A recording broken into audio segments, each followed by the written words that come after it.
All right. Good afternoon, everyone. Welcome and thank you for joining us for today's webinar, Third-Party Testing and Verification. It comes down to trust. I am Jim Maltese, Vice President of Quality Standards here at Level 3, and I am very pleased to be your host and moderator for today's webinar. This is the fourth webinar in our current series. If you have joined us for any of our other previous webinars, thank you again. We hope to have you back for another great topic in the next few months.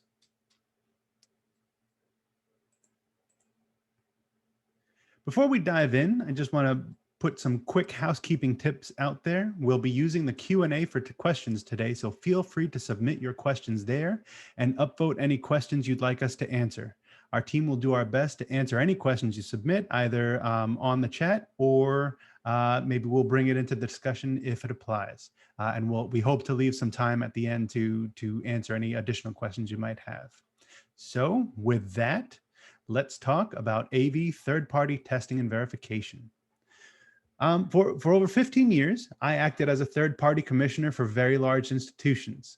Our team would come in and apply the AV9000 battery of tests on systems that other teams designed and installed.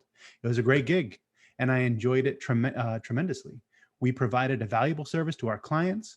We had a wonderful working relationship with the designers and integrators we tested, and we worked with honor, integrity, and discipline. And I got to play with some really fun AV systems. I remember going to Infocom one year and a major client of ours was surrounded by a few different installers at the bar. I had just arrived and wasn't party to the conversation at this point. When I finally got an in earshot, I heard the client say, "Yeah, but the problem is I don't fully trust you. I don't fully trust you. I definitely don't trust you," as he pointed to each team member surrounding him. And when he saw me walk by, he said, well, him meaning me, him I trust. And so how did I receive this vote of confidence? I had worked for years as the head of the team that made sure his systems were ready for business. I wasn't responsible for designing them. I wasn't responsible for installing them. I was only there to make sure they were ready for the operators and users as a third-party testing team. And so all of this all comes down to trust. So our position at Level 3 is that the best way to assure users get the systems they need and expect is with third-party testing and verification. This is where you use a completely separate team to test and verify the system at key milestones along the project timeline to confirm it's on track to meet expectations. In order to provide valuable third-party testing and verification, several aspects are required. First, you must have a documented process. Relying on the experience of the testers is just not adequate, especially when providing this service at scale, where you might have several testers across several different countries. Every team member must follow the same process to ensure consistency. We highly recommend AV9000 as the documented quality management system to be applied to all projects. Number two, you must leverage the third-party aspect of it, where these services are provided by a team that was not involved in design or installation of the system. Their only role should be the testing and verification of the systems.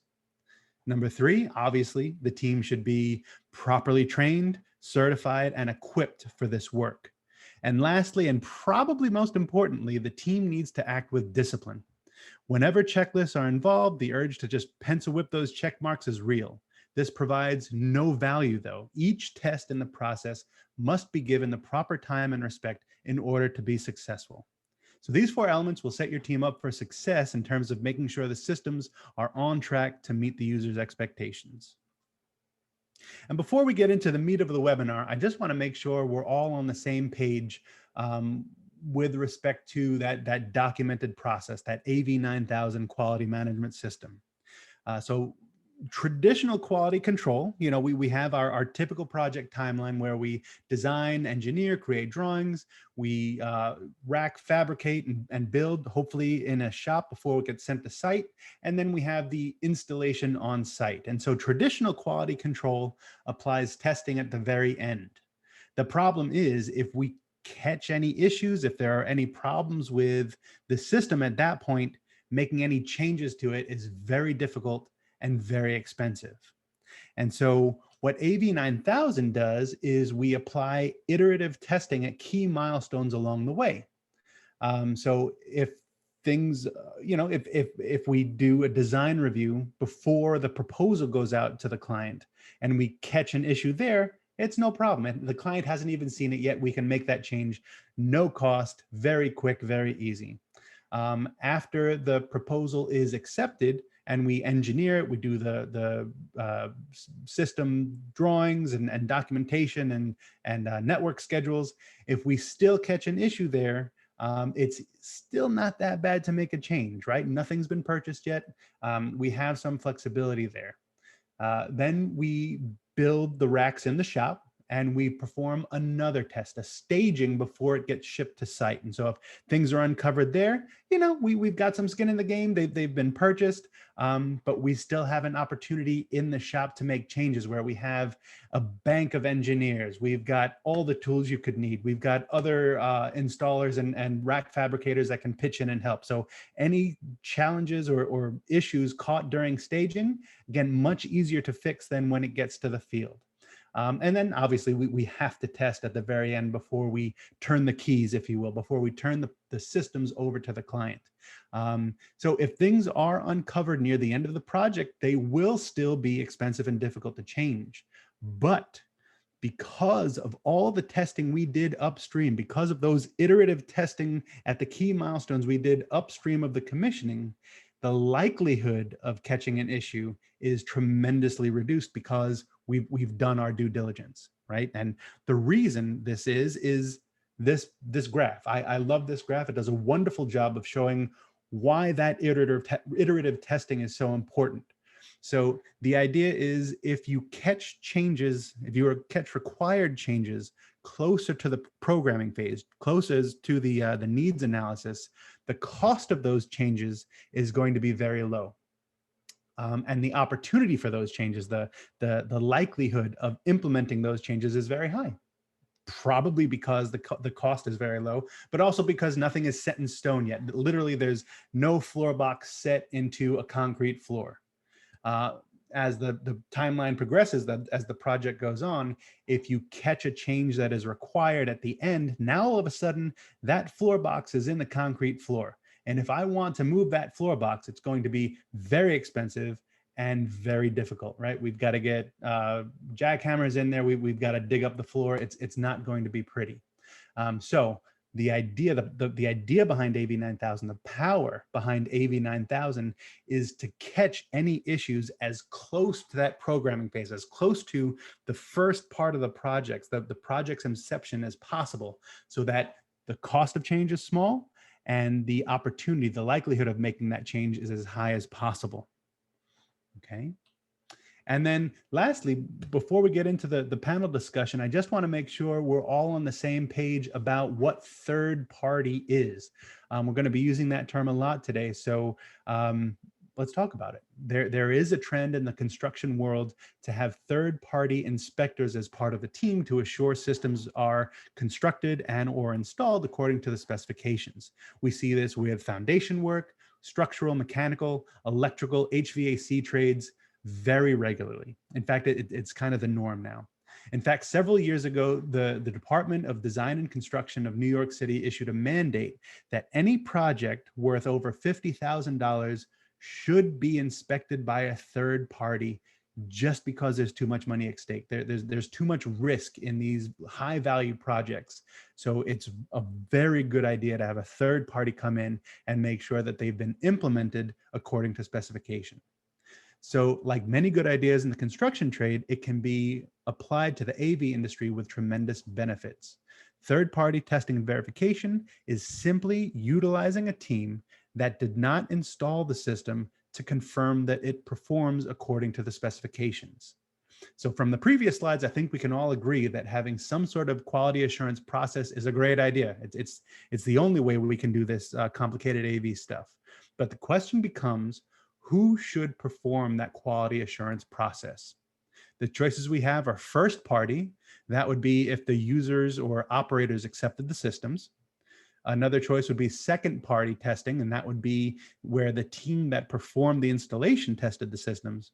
And third party would be if a completely separate team came in, tested and verified the systems on behalf of the client. And we feel that this way, this third party testing and verification is the only way to effectively procure and accept AV systems.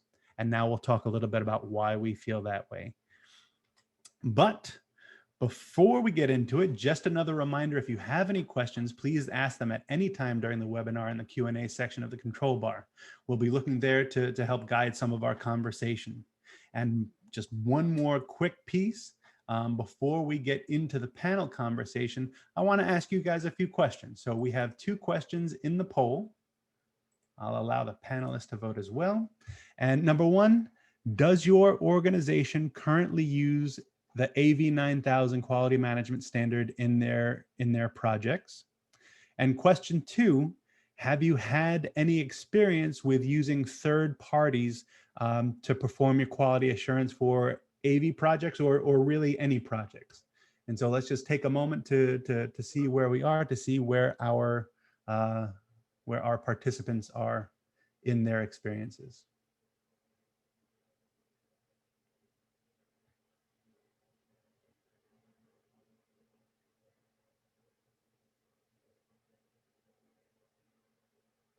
Okay, we're up to, looks like we're up to 50%. We're getting there. I'll give folks a few more seconds just to reply to the polling.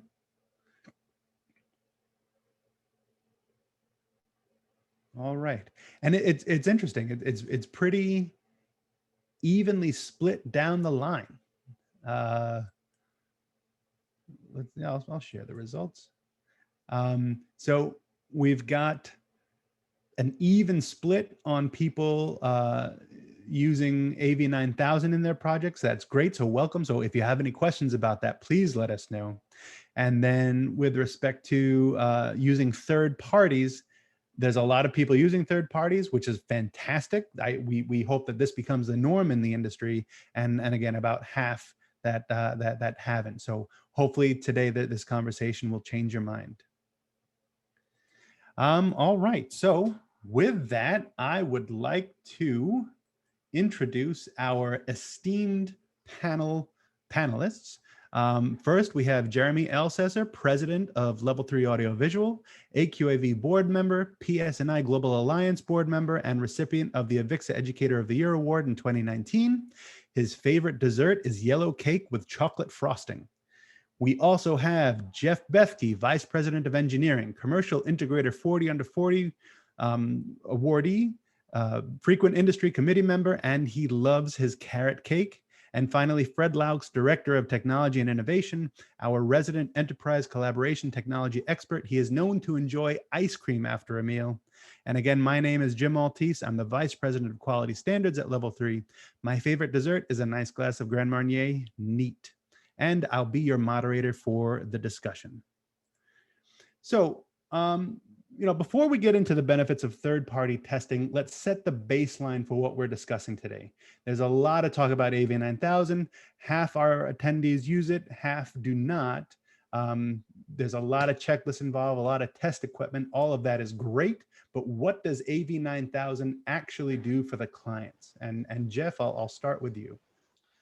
Thanks, Jim. To jump straight to the kind of why, a business would use a process like AV 9000, it's to save money, it's to save time. Really importantly, maybe most importantly, it's to save and maintain, your reputation. And in the end, what we really want to do is we want to guarantee outcomes, right, using this process. So I thought I'd start sort of at the beginning of the process, which is, referred to as a contract and design review, like you mentioned, or you showed in your graph, right? After the design phase, we've got a series of tests. So a contract review is really basic, but it ensures things like the deliverables of the project are defined, the timelines, schedules are clearly defined. Is the delivery request in terms of timing inconsistent with lead times, for specialty projects like a video wall or something like that, right? So just that little bit gets you started on the right foot, alignment with the project details and what can actually be done. And then the design review, there's roughly 120 checklist items just on the design review. And that's focused on various technology subsystems, and the built environment. And, that happens before that proposal even goes out, for review to be seen by a customer. There's a great graph or chart that's shown in AV9000 CQD training, and it talks about all these disciplines and expertise that AV designers need to have, nowadays. And it's complex, it's been complex, and it's getting more complex over time. And I just wanted to sort of rattle off a few of these, just to, give everybody a sense of where things can go wrong, right, if we don't pay attention to them. So things like UC platforms, networks, and transporting media over those networks, wireless microphone transmission, acoustic and audio transmission theory, audio gain structure, the ergonomics of viewing display screens. There it is. Construction and installation methods, video and EDID and HDCP, contrast ratios, electrical systems, furniture integration, and not to mention like dozens of manufacturers, hundreds of products, and how they all work, right? And on and on and on and on. So really it's too much, right, to expect anyone to keep straight 100% of the time error-free, right? And that is why we use checklists. And that's why checklists get used in aviation and operating rooms, because it reduces error. So, one quick story on one checklist question, which is, it's the first one in the audio section, and it's, is the sound system loud enough? Right? Seems like a really basic question, but yeah, it's loud. I got amplifiers, I got speakers, it'll be loud enough. But what that forces the designer, and the reviewer to do is, first you have to understand the physics of human hearing and being able to intelligently understand human speech over a speaker system, right? And that's related to the ambient noise and how loud the speakers are, and there needs to be a difference there. They need to understand how to calculate the anticipated, maximum SPL in a given location. What's the ambient noise floor of that space? What about with people in it? What about with 100 people in it, right? Those are different things. So not paying attention to these details, you can easily bring up a system, install a system, have it be commissioned to a noise floor of 60 dB, headroom to 85, and then in reality, it checks out, right? But if the spec is not right and it doesn't align with the use case of the room, in reality, the space then fills up with 100 people at a reception, and the noise floor jumps up to 80 dB. Now nobody can hear anything from the sound system, right? So this is just one checkpoint, and a properly specified design that's commissioned to spec,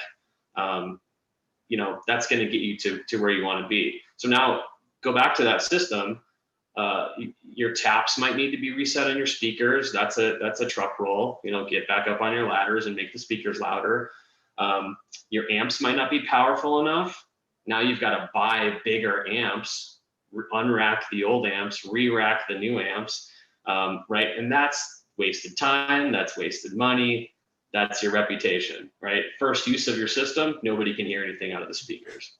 That doesn't look very good, right?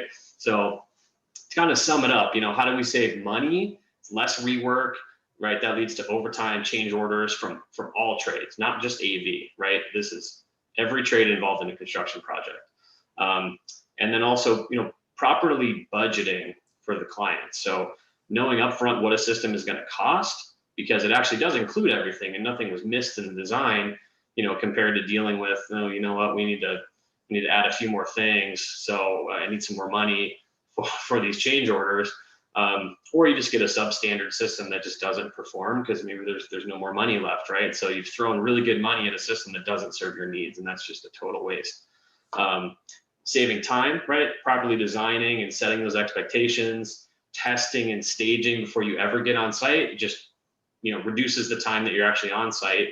And if we've ever been involved in a construction project, that deadline never moves. Construction can push, right? And AV gets squeezed at the end. So the less time you can spend on site, need to spend on site, the better. your reputation. You know, if you're in charge of these things, it's your job on the line. You know, you got to make sure that they get delivered on time, on budget, and they work as specified, or, you know, that's your reputation. And then I'll leave you with this. So now let's talk about supercharging this process with, you know, something called enterprise standards development, right? So within an organization, now we're going to focus our attention on that design side, and we're going to design standards and reference architectures. And we're going to apply those standards to new real estate projects. So massive cost reduction, because you've already done the design, you're only paying for creating the standards and the testing plan once, but then it's just execution after that, you know, project after project. You know, rapid budgeting, because your designs are done already, so really easy to get budgets for systems. Rapid deployment at scale, because you have process, right? You know, people following process in staging, and, you know, specific testing catered to your AV program, and that's how you guarantee outcomes, right? Which is really what we should be trying to deliver for our customers. Yeah, I love it, and it reminds me of the 3-to-1 rule to drive the AV 9000 point home, which is the comparison of what troubleshooting would take at the design review phase, at the staging phase, at the commissioning phase, or even during a service phase. There's a 3-to-1 ratio. So if it takes you 20 minutes to figure something out during a design review at the engineering phase, it'll take you an hour to sort it out when the racks are built. It'll take you 3 hours to figure it out if the racks are in the field already. And then it'll take you 9 service hours, including travel time and, you know, going back and forth and getting parts and all that stuff, if the room is put in production and now we've got to work overtime because we can't be in the room while people are there. And so there's just a tremendous time savings for the integrator for sure, but also for the client, because for the client, time is money. A time in the room is worth a lot of money to a client. So 100% agree. Thank you. And all that stuff is great, but why can't the installation team check their own work? Why is having a third-party testing and verification team a good idea to implement this AV 9000 quality management? What do you think, Jeremy? Jim, thanks. As you know, this topic is very, very close to my heart. So I'm very excited to share some thoughts on this. You know, from my perspective, the power of third-party testing and verification really begins with using a resource to test quality that's separate from the design and manufacture of a product. When you apply that thought to our industry, it means that the person doing the testing and verification should not be the designer or the installer/commissioner of the system.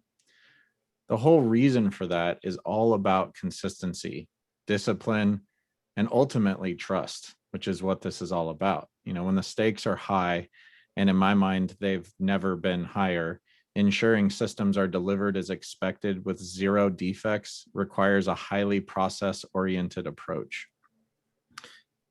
Digging a bit further into what makes a third party, as an integrator, this can simply be a third resource in the organization responsible for quality inspections and not involved with the design or installation of the system. As an owner, you could have a dedicated resource be the third party if performing the testing and acceptance of your systems as part of your process. In our case, as an AV managed services provider, it takes the form of our quality testing engineers delivering on the AV 9000 quality standard process globally, regardless of whether we or one of our partners designed or installed the system. At the end of the day, having a third party provide that testing and verification process of all deployed systems results in a consistent and standardized approach that scales. And it also has the highest probability of delivering a 0 defects user experience.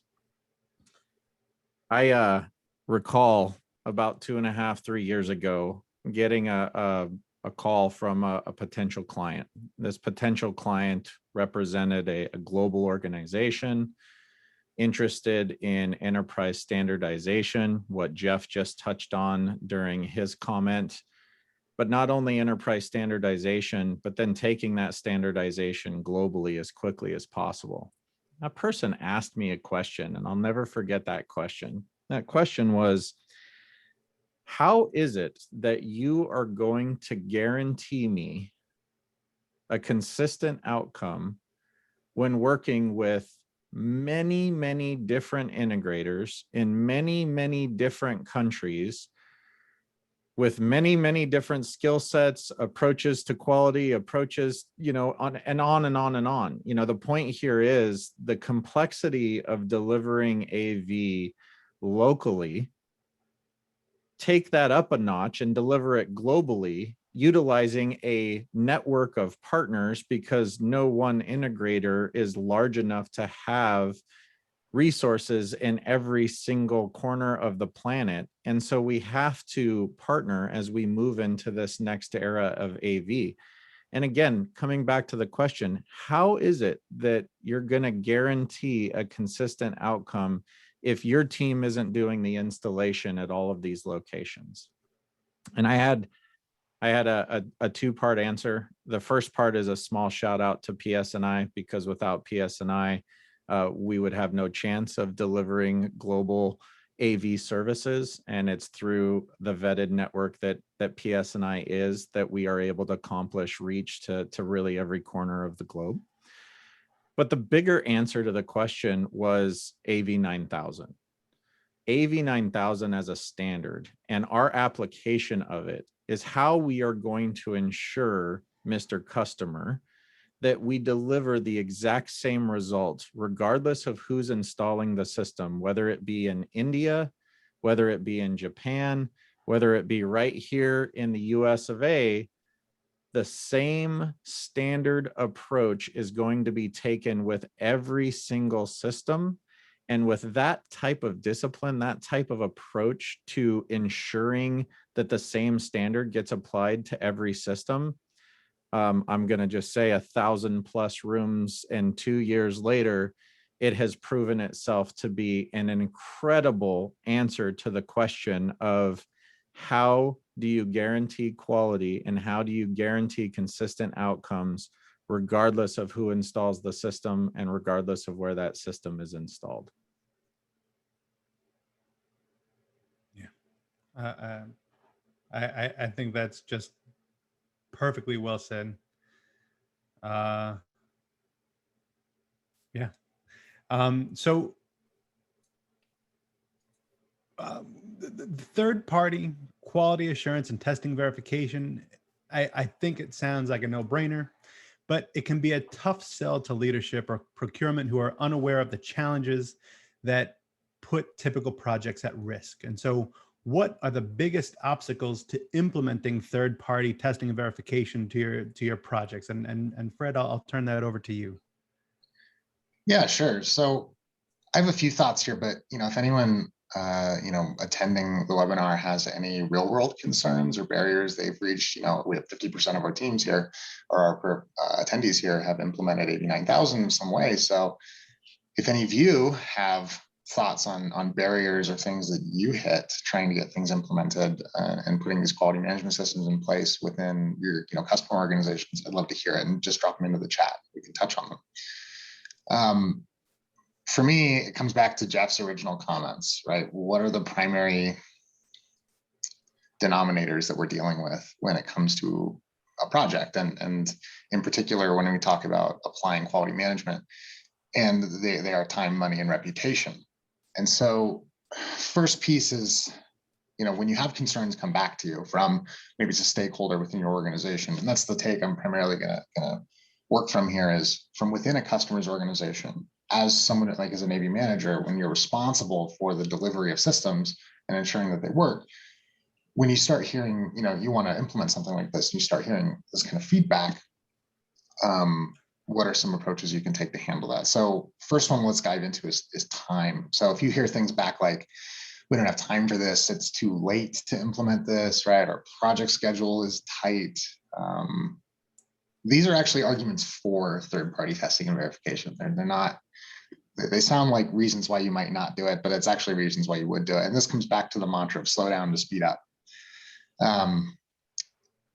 you're going to establish a clear plan right from the beginning of the project, a quality management plan with your third party, right? So the design needs to be designed as according to AB 9000, right? You start with the design, just like Jeff said. The quality is built into the design through testable specifications, right? Through a peer-reviewed process in the beginning, right? So you've got a clear plan, and you know where those pinch points are going to be, right? These test points throughout the process, right? In design and in procurement and in staging and in installation, right? And that last final check, we have steps along the way. This is sort of a fail fast mentality, right? When something goes wrong, we want to know now. We don't want to know in 6 months when the installation's going, and if you're not doing staging or some kind of pre-testing, I mean, just DOAs, let's just think about DOAs for a minute, right? You end up with a processor or something like that, or a display, right? That's DOA when, on site, and you don't find that out until that 98-inch panel is installed in the boardroom, right? That's a big problem. You don't have time to correct that, most likely, when you get to that point. So, having the clear plan, having the checkpoints allows you to fail fast, allows you to signal concerns early to escalate to your customer or internally within your organization, and to reset expectations. It's always better to do that earlier, and everybody ends up happier when you do that. There's also this issue of done versus done, right? And one of the concerns and one of the issues that happens is, as you're going through a project implementation, right, and your integration partner reaches the done point, there really is that question of, is it done or is it done? Like, what else hasn't been completed, and how many more steps do we have, and are we going to discover them now through some kind of testing procedure, or are we going to discover them in 3 weeks after the building's been open and the spaces have been in use, and now we're realizing, oh, we forgot to do that, or we didn't do that, or we got busy, we got distracted, or we just didn't forget, or whatever those reasons might be, right? That costs you time, right? All of that is not spending the time up front is now going to cost you shutting down that system, returning parts, making return trips, and disrupting the users who were supposed, trying to use that space. Inevitably something is going to go wrong, right? Murphy's Law, and it applies to every project and in every situation. Something will go wrong. And if you're lucky, it's going to get caught by the install team at the last minute. And there's not going to be any time to correct it without impacting schedule. If you're unlucky, it's going to get caught by your users, who are going to be way less understanding.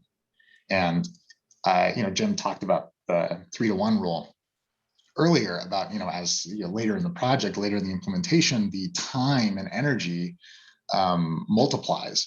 But when you start involving your users within an organization, I think there's almost more of an exponential effect, because now you're not just impacting, 1 user, 2 users, 3 users, right? It's not linear. You're now potentially impacting dozens or hundreds of users, depending on the how broadly that space is being used. And not just users, but users book meetings. They book meetings with customers. Now you're potentially impacting customers and needing to relocate things and move things around, or God forbid, you have that issue in the meeting, right? Which we'll get into in a moment. So, so time, this is slow down to speed up. Always better to fail fast, always better to have that project management, approach to this and be proactive. The second big one, like we said, was money, right? So if you hear concerns back from your team, like third-party testing isn't in the budget, the integrators should be doing that themselves, right? We shouldn't be paying for that already. The mantra here is, penny wise, pound foolish, or I like a bit more, right? An ounce of medicine is worth a pound of cure, right? So what is the cost, the true cost of quality? Quality defects have a significant impact to your operating revenue. So Duran, quotes this as being 20 to 30% of an organization's revenue lost to poor quality, where you don't have these strict quality management standards implemented. And for integrators, right, on the integrator side of the house, this is the cost that it takes you, that you have to absorb on some rework or escalations with customers, or delays or construction penalties, right, with the general contractor or whoever else you might be dealing with. But on the customers, it's room outages and productivity loss and escalations once again. And how much money does it cost to run an escalation meeting? It depends on how many people are in the room, because they're expensive. as well as project delays, right? Because that impacts a lot, and it starts getting into reputation, which we'll hit in a moment. Now, as far as the financial impact, we found, at least within AV and within the AV 9000 side of things, you can kind of estimate what that penny wise, or what that that ounce of medicine is going to cost you, and we kind of benchmark around 3 to 4% of the project cost to be kind of safe, 5% if you want to be really conservative. And if you start including that with your project estimates, and you find that right party to implement those verification standards and to implement that process, this is a really low amount compared to that, like we said, that 20-30% chunk that we're losing due to all of these other issues that may or may not happen, right?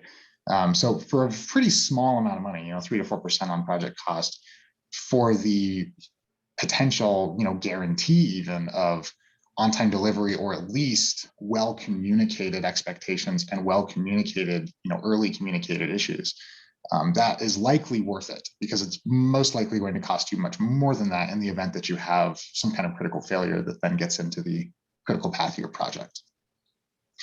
So the last one was reputation.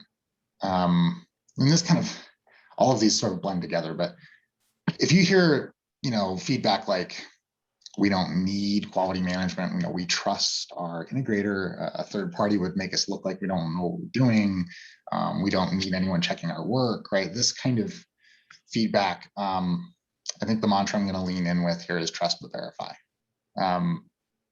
Jeff earlier referred to our desire to guarantee outcomes with a process like this. I think the slightly more pessimistic side of that is to minimize and mitigate risk, right? Why do we put a quality management system in place? To mitigate risk.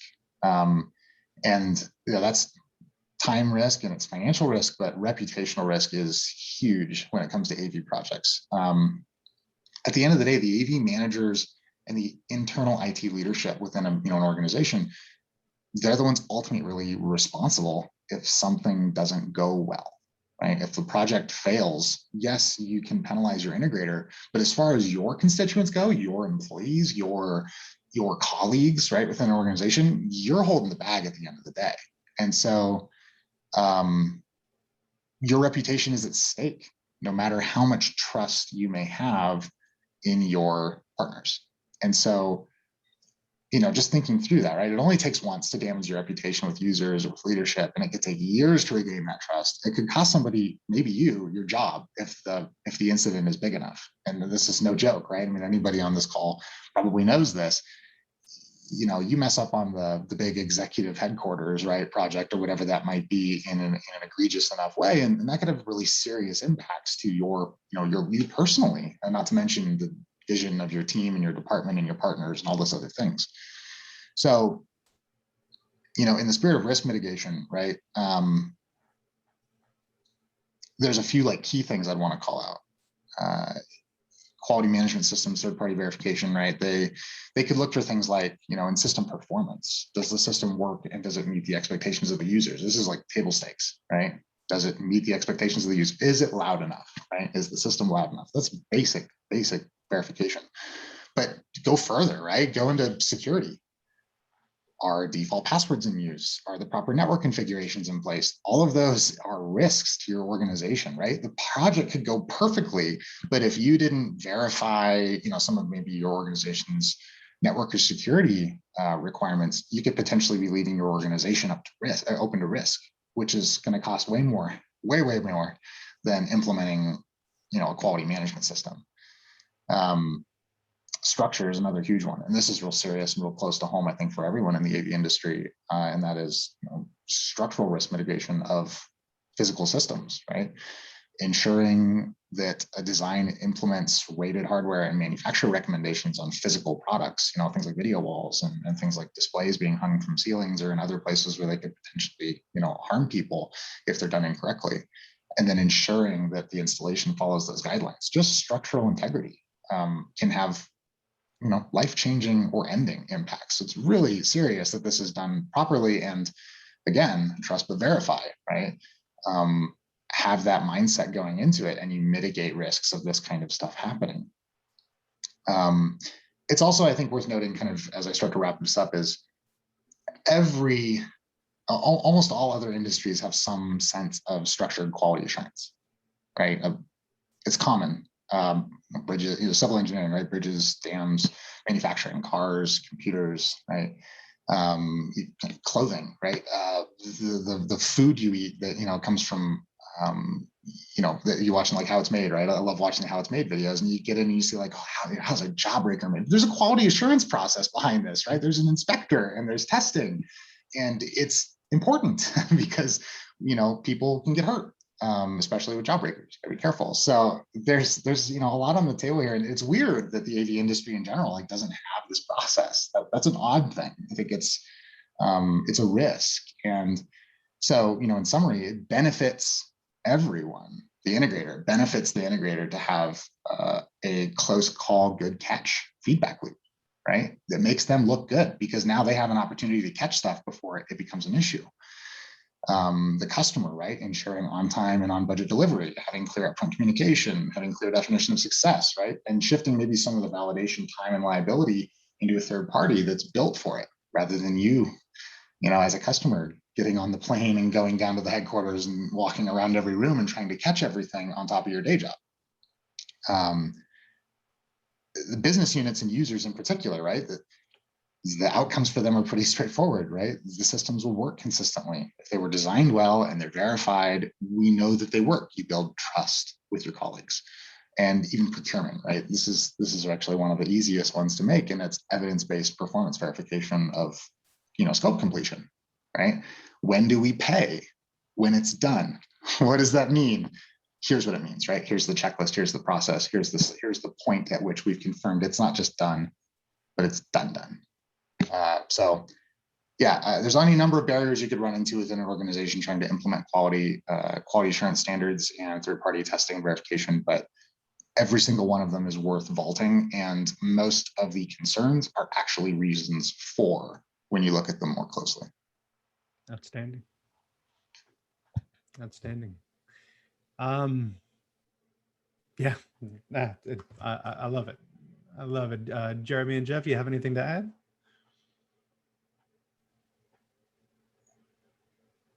So I saw, Jeremy, you were answering that question that Richard put in there. Were you going to jump in?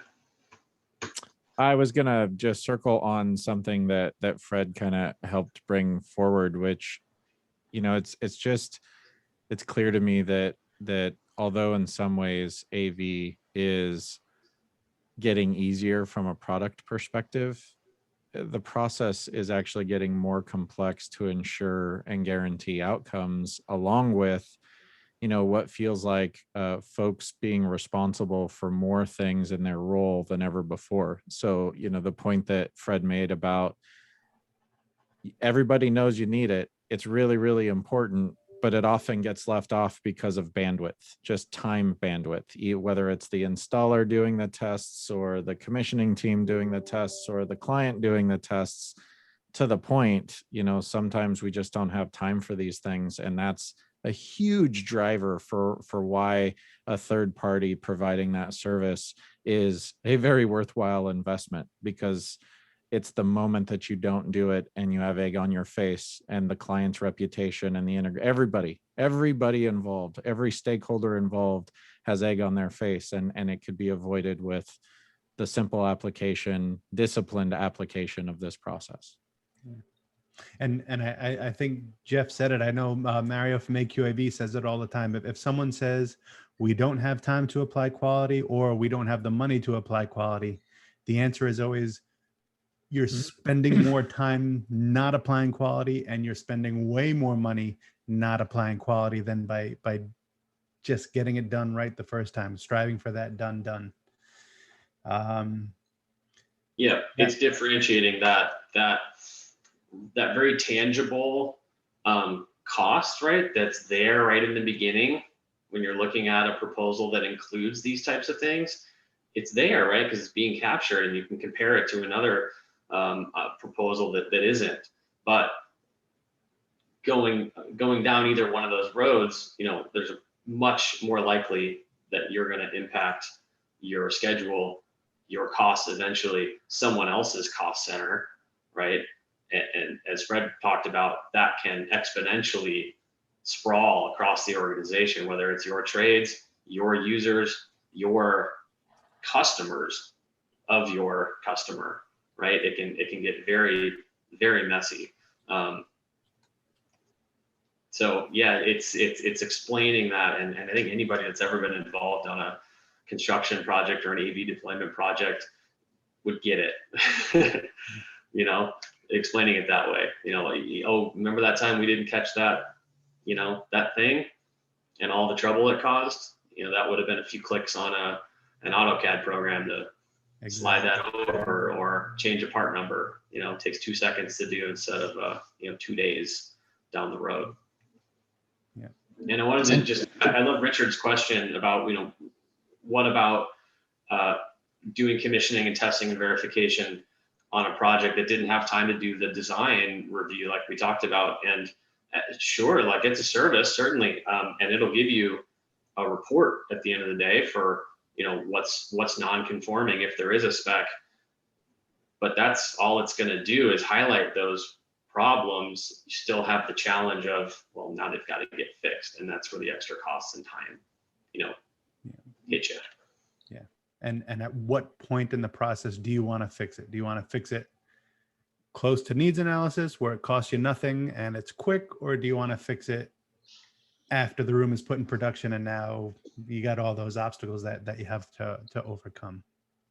And it's worth noting that any one of these services, right, when you talk about implementing, quality management at any point in the process is going to net some kind of benefit, right? You're going to get benefit of, any point where we're putting in some kind of testing and verification.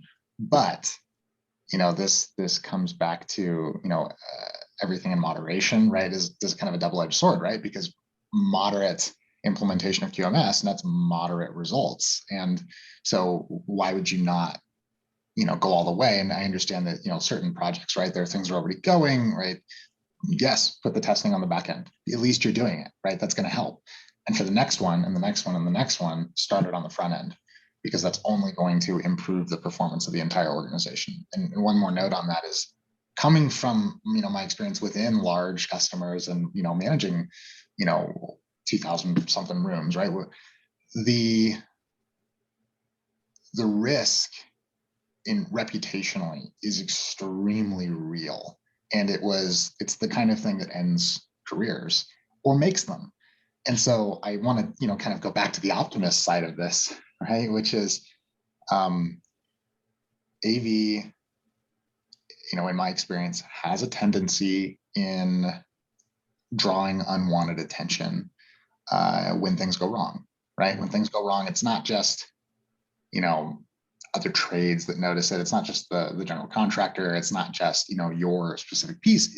The whole company interacts with AV systems. Vast majorities of client organizations, they're dealing with the digital signage systems. They have the overhead PA systems. They're dealing with conference room systems, right? All of this, they interact with all of it.